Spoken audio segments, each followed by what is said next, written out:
Okay, so today is November the 5th, 2022. This is the SNARS presentation.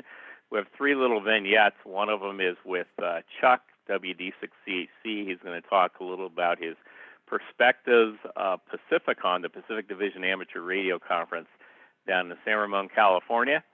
From the SNARS perspective, then we're going to have Tony, W7XM, is going to talk also about Pacificon and share some things from the ARRL. And the last one is myself and Brian, KJ6EAC, is going to talk a little bit about Jamboree on the Air. All these were held the weekend of October 15th, 2022.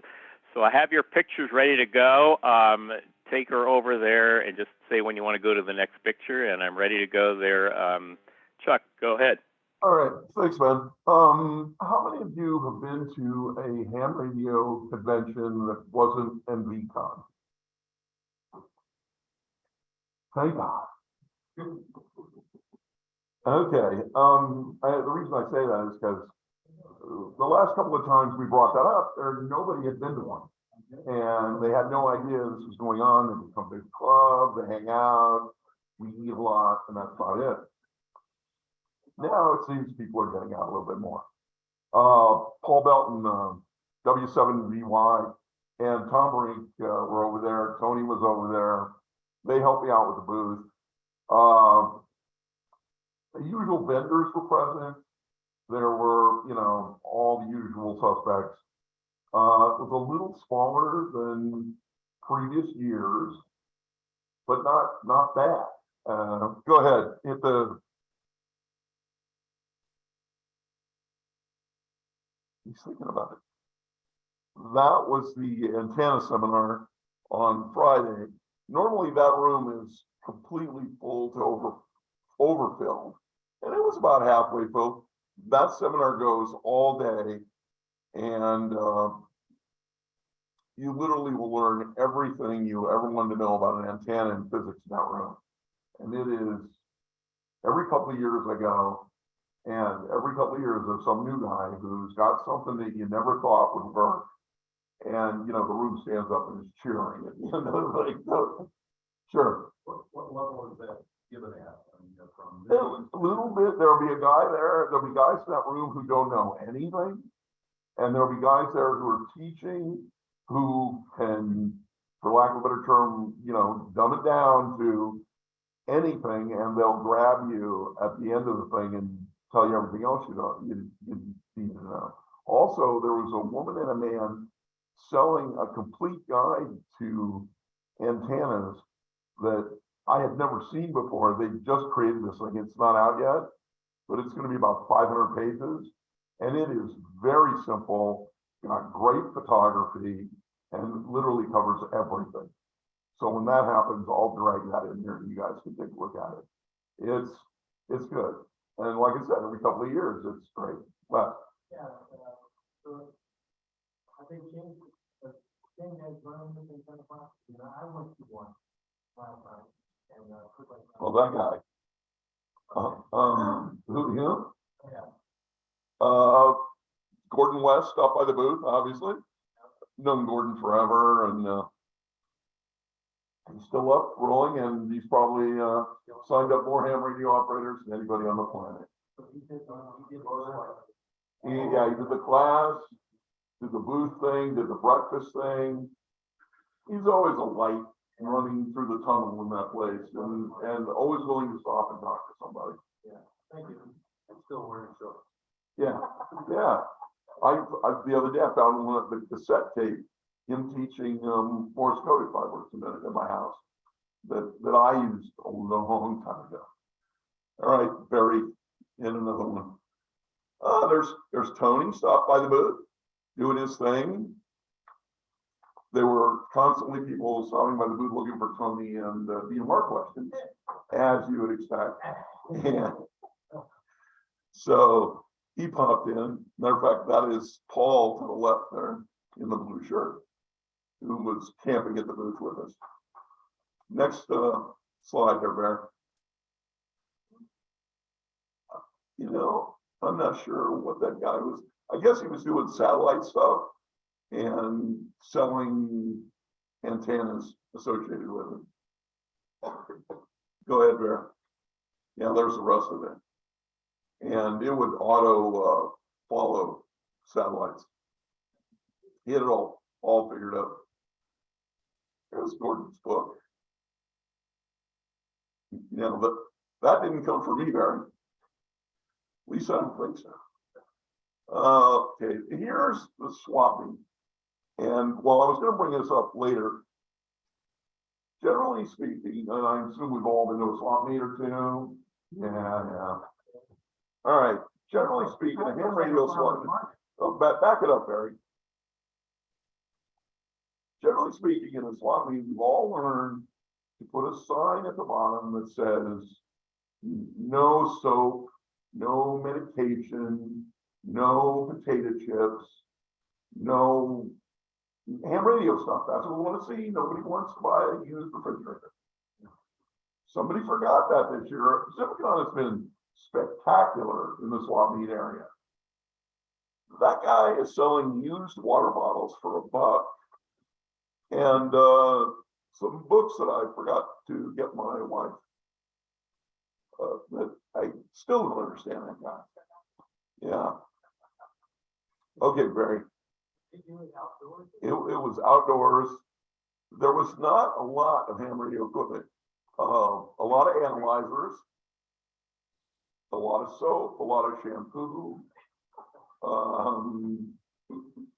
analgesic. There was a large collection of analgesic for sale. Do they have fentanyl? Huh? Just like, even the guy with the microscopes wasn't there, which I love that guy. They were selling electron microscopes like 2 years in a row for $100.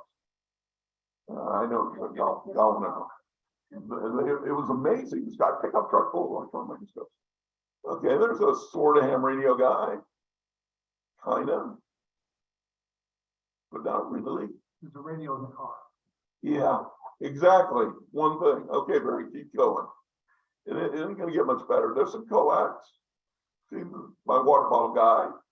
You know, if you needed a digital or a VCR from 1983, he had a couple of those. There were a couple of laser disc players or the RCA model. You bought a pizza oven at a swap meet. Yeah, I did buy that pizza oven. And these two guys, the guy on the left, you'll notice is a big YouTube guy. Keep going, Barry, before I fall asleep. There was the one thing that I really wanted, and that tempo looked really nice. But it violated a rule in that at my house we have a rule: if I can't carry it, I can't have it. That was instituted a few years ago, and there was John Bigley was not steady close enough to me, and therefore it stayed with him. But $75, that's a great deal. Is that a Tempo 1? Yeah. For $75. So that vintage is around 1970 something, 70s. Yeah. Probably 76, Very cool. 77 maybe. It looks like a and it looks like a Turner microphone. Really cool. All right. There's a guy with the Yaesu shortwave. And I think I see another Yaesu on the other end. And of course, everybody's selling their wine guard. And a honey guy who slid in with a couple of police radios. So he was good. All right. Nice, huh? And that I can show you because that's in my house now. Are you talking about the speakers at your house now? He wanted $10 for that, and it was $10 all day long for me. Like that thing needs to come home. So it's around the house. And that big horn. Is that part of a sound piece to a Victorgraph, or what is that? Exactly. And there's a piece of H in history. Yeah, somebody grabbed that in front of me. So we didn't get that, but you know, as you can see, he's got a VCR there. We can pick that up. All right, there. So it's a military receiver, I think. Colin something maybe. It was probably the most interesting thing there. Everybody was looking at it. And then everybody tried to lift it. It had a hernia, huh? Oh, that's 200 probably pounds. It was really heavy. I've always wondered how these military things get put into your shirt and get taken out of a base. You know, I mean, Yeah. It's not something like the size of an HT. You know, it's amazing. Well, I've got that Navajo code talker system at home, and it takes up about the size of that desk there, just a case for it. Had to take 2 or 3 people to carry the thing. I mean, that was the last heavy thing. It was a lot to have. More analyzing equipment. I don't know. We were all very disappointed. We were wandering around there looking for something, and it just, you know, wasn't there. There's a couple icons. How many people? What would you guess would be the number of seller booths out there? Probably 68, 25. And probably 15 were like ham radio guys, and then the rest were your average, you know, selling 286 whatever and things like that. We were all wandering around in a circle, and then we ran to eat because it did not take long. This was about the only guy there with a desk full of handy talkies.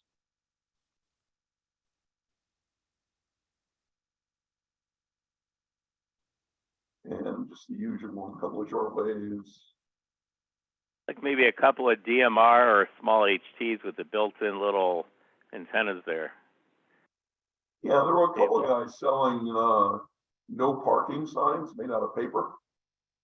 That makes you want to get up at 5 a.m. Let me tell you, when you run by those, and the guy wants $30 a piece for a no parking sign made out of paper. When you were out there, was it still dark? It must have been if you had those pictures of. Oh no, and if they say it starts at 7, it clearly starts at 6:05. We were out there. Dark 30. Yeah, you got to get there early, and the pricing was just kind of, you know. All right, you can blast through this stuff because it was painful to go and hey, there are the flammable signs I got. So there's the dove and the Q-tips. Think of it this way: the ham radio operators will be very clean on the air. The Dove soap went really fast, and analgesic in front. If anybody needs a tube, I've got it. Yeah. The Q-tips went pretty quick too. It's like, dude, what are you doing here? This guy got up early for 2 items. And like maybe a TS 830 or 940, I can't tell. Yeah, it's an 830, I think. And you know, this guy. I think is that Norm N6JV that brings all the tubes? It is, and he's there from Sacramento. And if you're ever looking for a tube for any reason, he's your boy. He has everything. Awesome. And so people like him because they're all looking for tubes for their old Collins equipment and stuff. Okay, so that's the end of the slides. What else do you want to share about your experience? All right. So other than that,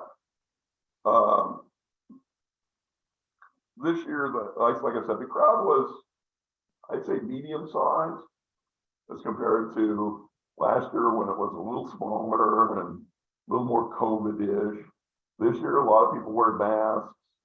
Not really a big deal. If you weren't wearing one, it was okay.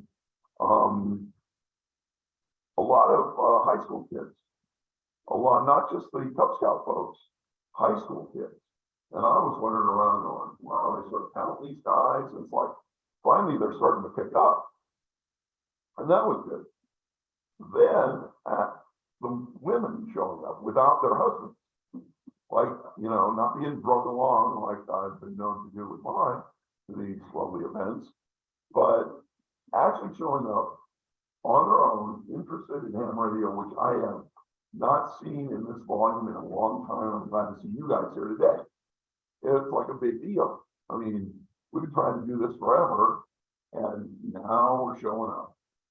And there was a big women's ham radio organization with Dr. Carol. I don't know if any of you guys know Dr. Carol. She's the ARRL section manager of Sacramento. And she had a booth there for just women. And that booth was packed the entire weekend. Of women coming up going, hey, I want to do this. Hey, where can I get this? It was amazing. I was so happy to see that. A friend of swap meets. Let's see here. Everybody in the senior ARRL staff stopped by the booth at least once to answer questions that anybody would have. So that whole gang was there, and they answered a bunch of stuff. They'd come in and out and stop by and say hi, which is good. The banquet, which I notoriously did not attend because the food is just not great, and nobody wants to pay $70 for a steak. It's a rubber steak at that. This year, however, Seth Shostak showed up. I don't know if you guys know him. The word SETI comes to mind. He's the guy in charge of SETI. And when we were all much younger, I'm sure a bunch of you guys had this SETI screensaver on your computer. When you weren't using it at night, old Seth and his gang were looking for aliens. And it was awesome at the time. We were all jumping around giddy. We'd go to a computer meeting and like, hey, are they using yours tonight? Are they using your computer? Because it would show that they were using it. And they were looking for aliens. And that is Seth's entire job, and has been for decades.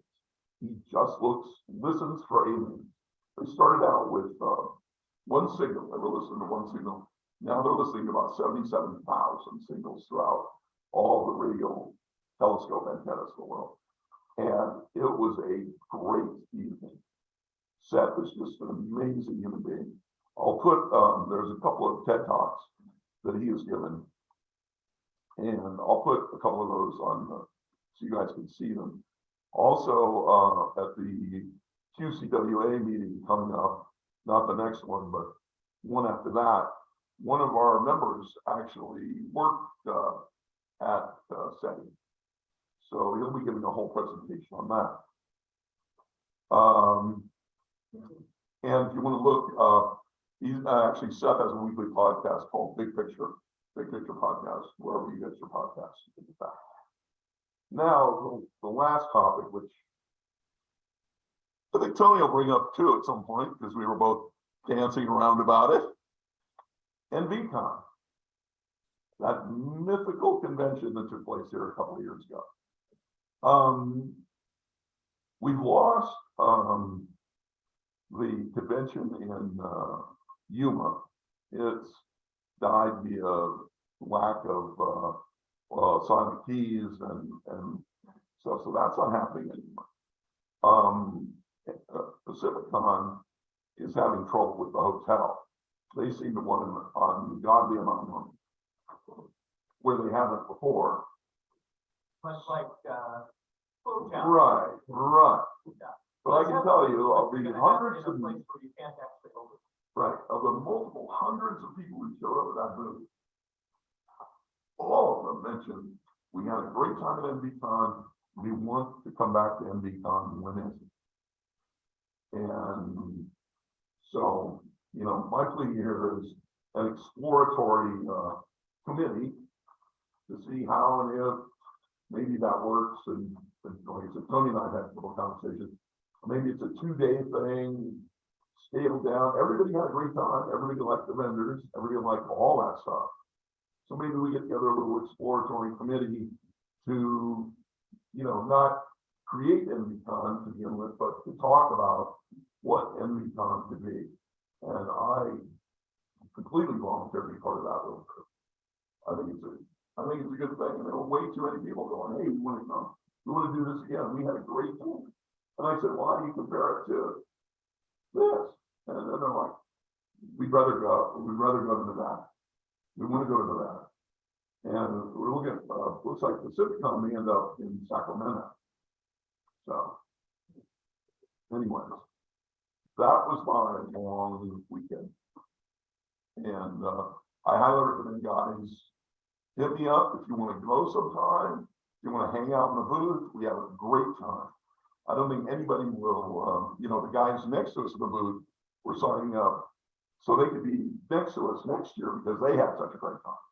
And that was the Winland folks, so. Sure. You said anything about how Yeah, next year? yeah, yeah, because they want 5 figures up front to just hold Pacificon. They want this like crazy number before anything else. Sounds like boom. More tickets from here to go down there. Yeah, and we get, you know, we get a bus together and we all go to Sacramento. That's always been my dream is to, you know, load up a bus full of guys and have fun for a few hours. Exactly, it'll be a mobile, pretty much guys. Anyways, any other questions? All right, Barry. Okay, thanks, Chuck. Sure appreciate not only you sharing it and other pictures, but going down there with the gang, with Paul and Tony and anybody else that helped in having this representation down there. It's so good. Okay, next we're going to go to Tony, W7XM, and Tony, you're on. Comment? Okay, go ahead. Barry, could I make a comment? Please go ahead, Joe. Yeah, thanks. Good morning, everybody. My name is Joe, and I'm KD6DY, and I'm the host of the DMR repeater up here at Incline Village, which is back on the air, by the way. But I want to put a plug in for the club that put Pacificon on, and that's the Mount Diablo Amateur Radio Club. They've worked on this for years and years. I've been a member there about 40 years myself. And N6JGA is monitoring this Zoom right now. And he's now an ARRL, one of the section managers, section managers, and was a president of that club for a long time. But I just wanted everybody to know the Mount Diablo Amateur Radio Club spends a whole year putting this together. And I just want to put in a plug for him, Barry, and thank you. Yeah, that's so true. A very similar size to SNARS. They're based on the East Bay of the Bay Area. Thank you, Joe. Appreciate it. Good to see you on. Okay, now let's go to Tony, W7XM. Tony, I have you set up if you want to do screen share. I don't know if you have any things you want to do, but go ahead and take it for about 10 or 15 minutes, Tony. Okay. Yeah, I won't be taking that long. I have to run up to a hilltop, actually, for one of the clubs down here. So I get to go reboot a D-Star repeater, it looks like. So someone was talking about that in Telegram, funny enough. I don't really have too much to add on to it. I mean, I think the event went really well this year. We actually had a lot more attendees than we had in the past. There were notable, missing vendors, and I think it's just because of various reasons, just typical of, how we've had to deal with vendors at our convention. Either conflicts of time or, still dealing with COVID or, the things were going on. A lot of it, of course, is, cost for some of these guys to come out to show and display their products and such. So it's not a cheap endeavor, especially with gas prices and things like that. Hotel prices were pretty much on par with what they've been for the past couple of years. So, kudos to Mount Diablo team for trying to keep the hotel, rates at a, respectable level, especially with today with everything going up. So that was great to see. As far as, ARRL side of the world, ARRL had a couple booths there. I'll just share the one photo I have. I didn't really have a lot of photos. I'll just share the one that came off of the Facebook page. But the team from Connecticut obviously was there. We also had the president of ARRL, the CEO, Dave as well, and then of course myself, and then Kristen, your Pacific Division reps or directors, and then Bob as well. I think he's now in charge of, if I remember right, the marketing team. And there's been some reorganization, so I'm trying to remember how things are, where everybody's at the moment. But anyways, you know, from the perspective of, you know, ARRL, you know, had great attendance. A lot of people stopped by the booth and, you know, talked to the CEO and the president, asking general questions. One of the things that they also did was debuted the 100th anniversary of the operating manual. So you guys will probably be seeing that as well too, at least all the different advertisements that's been going out to members of the ARRL. And I think the other thing notable is, you know, we usually kind of meet with the section managers at the event, just kind of get an idea of what was going on, questions, you know, answer, you know, anything that we might know that might be coming from, you know, headquarters, so to speak, or, you know, as serving on the board and all the different committees that we serve on, things like that. But overall, I think everybody was pleased and happy with, you know, the attendance this year, and, you know, don't really have much more to add than that. If there's any questions or anything like that, Mike is online. I don't know if Mike, if you're able to share it or not, but I don't know what the attendant count was this last year, but everybody, all the vendors that I chatted with, they were saying it was definitely increased. Go ahead, Mike. Yeah, good evening. Yeah, good morning, I should say. You know, no, I'm not prepared to talk. I just wanted to sit in when I heard there was going to be some talk about Pacificon, so we can hopefully get some ideas to make it better next time. The attendance count in terms of ticket sales, it was definitely down. We think it was just under 1,000 in the 900-ish range. It's hard to tell because sometimes we get some people who come in like just on Sunday, for example, like that.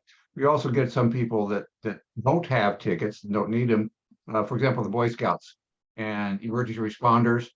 Those, we let them come in as long as they're in uniform. We let them come in without having to register or anything like that. So there is a potload of uniform people there, and appreciate what you're all saying. And Joe, thank you very much for the plug. Do appreciate that. We are looking at options for other locations, but have made no decision. We might wind up back at the Marriott. We might not. There's a place in Modesto we're looking at, and we will probably be looking at some places in Sacramento and other possible venues that could allow us to give us to have a place at the size we've been doing and at an affordable rate. So to just kind of stay tuned. We have no idea what we're going to be doing yet. It's still very early stages is where and when we'll be. So All right, that's it. Thanks for that. I appreciate that. So stay tuned, and pacificon.org is where you'll find that information once that gets published. So hopefully they'll find a great location for next year's event. But other than that, I think that's all I had, unless there's any questions. Okay, let's see. First of all, are there any questions for Tony or Mike or anybody from Pacificon? Any questions for them? Let's first see if there's any out of the in-person. Anybody in the in-person, just go up to the mic there and ask your question or raise your hand, and Wes or somebody can help you. Nope. Anybody on Zoom that has a question, just go ahead and unmute yourself and give your call sign. I'll just say that Mike, I've known Mike for years when I used to do his Alcatraz swims, and Mike is now the last year or two the East Bay section manager, and he's done a lot to help. We have a great relationship between MDARC and the people in the East Bay with Pacificon and what we've done up here over the years. So thank you, Mike. Thank you, Tony. Okay. So, oh, by the way, the Pacificon is always usually, except for one time when we had it up in Reno, when we folded into MCOM. It's usually the third weekend in October, so it's a fun thing. Now, it turns out that it's the same weekend as the Jamboree on the Air. And the Jamboree on the Air is really, really cool. So let me bring up a slide or two. See what I can find here. A slide or two. Okay. Brian, if you would go to the front of the room where the microphone is on your end at the Regional Training Center, I'll bring some slides up and we'll have you maybe share some things. Let's just get a screen share going here. Well, why is this not doing its magic? Here we go. Okay. So October 14, 15, 16 this year is Jamboree on the Air. And believe it or not, there's no specific start and end time. It's just they have it for 3 days. It's the Friday, Saturday, Sunday. It's worldwide. Originally, it was Jamboree on the Air, which is on ham radio, and now there's Jamboree on the Air and the internet. So they added JOTA and JOTA. I'm not familiar so much with the internet side, but they do some stuff for the kids there. So you can see here, this was written probably recently. So the prior year was 1.5 million scouts that participated in 160 countries. Really, really good. So we had some stuff on the SNARS website, and lo and behold, myself, Brian KJ6EAC came over. We had another Ham who's a scout leader, and that is KJ7JXE, Jim, and then there was Tim, whose name escapes, whose call escapes me. He was helping to get the scouts together over at the church, which was here in the Northwest. So Brian, are you up front with that? You're next to the microphone. Yeah. Okay, so I'm going to bring some pictures up here, and I'll bring up pictures if I can really bring them up. I thought I could just bring them up. Huh. Well, I guess you'll have to look at them in a grouping. I don't know why this doesn't work. So you want to go ahead and just describe whatever you like, and we'll dance together for a few minutes. How's that?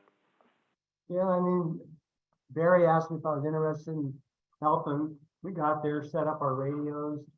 The other gentleman had his generator and batteries and solar for power. We had UHF, VHF, and HF. That's me in the middle there.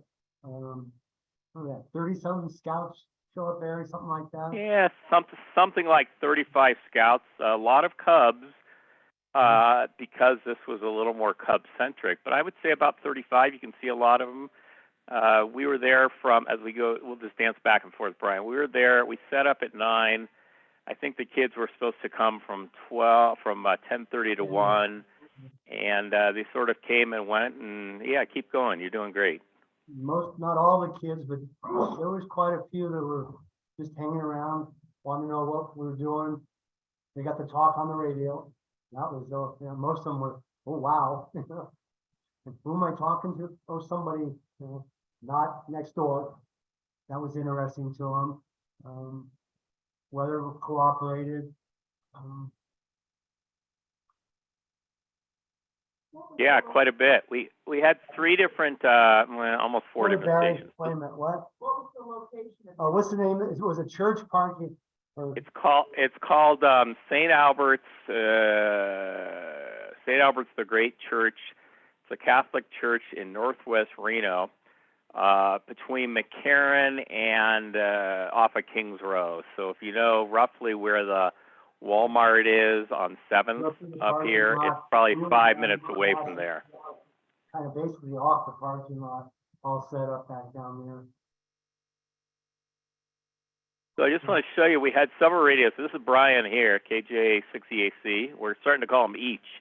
That way if people know who he is. He brought an ICOM 7300. This is a big solar panel over here. So this is a Tim whose call sign escapes me. So he's a KJ6 or K76. There was a humongous power Supply grid. I asked him how he ended up buying this thing. He said he was over at REI some number of years ago. I don't know when. And somebody had bought this humongous power battery system, something like 3,000 amps, gargantuan, and in a big huge solar panel, which is this big black thing here. He was showing to the kids. Anyway, so and it's over here too. So somebody bought it, brought it out to Burning Man, and REI has a full refund policy. So he got it at 40% on the buck. So it was huge, and it ran everything and then some. So that he still paid what, $2,000, $2,500 for it. at the. Yeah, a bunch of dough, It was a Curious piece of power equipment. All So on he's wheels. given, yeah, Tim's given a little talk to the kids about the solar here. Then we had 3 radios. We had the HF radio. You want to talk about that and the system you had set up, Brian? Yeah, I had my JOTA antenna set up, using his power supply. Having some. 66 foot end fed wire up at around 30 feet, and it worked quite well. We had some DX down into Reno. Kids were talking, because there was JOTA, there was people on the air. I was getting friendly and stuff locally, having trouble with distance. So the kids were talking on the radio, they didn't care. They were just having fun. What was somebody in Reno or somebody across the world? It was all fun. Yeah, we did run a couple of people on, I think, 15 or 20 meters later that it was less kids there. This woman here came a little later. She's a scout leader from another part of the district, and I think her grandson, is that correct? So they had a great time. Tell them about what they did on DMR, man. They went to town. They had a DMR next to me set up, and she got on that with, the kids were just hovering over it. They were so interested because they were talking to people halfway around the world. It was all set up, and she had quite a few kids, Cubs and Boy Scouts. Yes, sir. So she was not a ham, but a very quick learner. We got a few things to do here. Okay, cut it off, dude. We're done. I didn't mean that. That's fine with me. I'm gonna hold it down. Powerful. All right. We'll pull the plug on this thing. I think we got about $35 here. I'm sorry, I'm not sure what you're talking about, Bill. We're still in our presentation. Are you telling us we're done? Well, Jamboree on the air. yeah. I can't hear you. Could you repeat what you said, Doug? I can't. I'm sorry, I didn't mean to interrupt while you were talking. Okay, so that's fine. Give us another minute or two, and then we'll finish this and do the 50-50. You guys have to get to another meeting, Barry. Yeah, I know that. And we have to I know that. It's have to do the raffle drawing, Barry. okay. Thank you for letting me know, Bill. So this person on the right is a fellow from DX Engineering. That's Dan, WB7OXT. He happened to come by, which was great. I just do want to say that we did quite a bit on analog. A lot of you were on analog on the repeater and had a great time, and the kid talked to the kids. And we did quite a bit on DMR. There was a special talk group, 907, which was a worldwide talk group for the Scouts. And the kids talked to Cyprus. They talked to Italy, Portugal, throughout the U.S., so they had a great time. Anything you want to say in closing there, Brian? I'm done, thanks. Okay. Well, we do a lot with the Scouts. The Scouts let me just say, the Scouts out of all the youth groups is the most engaging because it's a perfect fit. So this completes the SNARS presentation about Pacificon and JOTA for November the 5th, 2022. Let me stop the recording, and then you can do the 50-50.